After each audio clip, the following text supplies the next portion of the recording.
मुंबई में दफा 144 निफाज के बीच एमआईएम सदर असदुद्दीन ओवैसी महाराष्ट्र के दौरे पर हैं, जहां उन्हें एक तकरीब में शामिल होना है। इस सवाल पर शिवसेना लीडर संजय राउत ने कहा कि हालात खराब करने का किसी को भी इजाजत नहीं दी जाएगी, क्योंकि इंसानी सेहत से बड़ा कोई भी नहीं। याद रहे कि कोरोना की दूसरी वेव को देखते हुए रियासती हुकूमत ने दफा 144 नाफिज कर दी है, जिसमें किसी तरह की रैलियां और तकरीब करने की इजाजत नहीं है।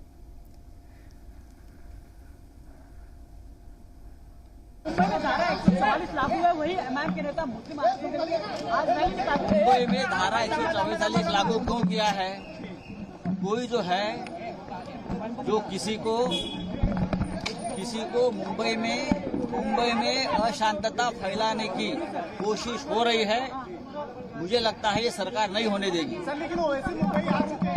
कोई भी आने दो। मुंबई और महाराष्ट्र के अगर कानून के साथ कोई खिलवाड़ किया तो सरकार सक्षम है।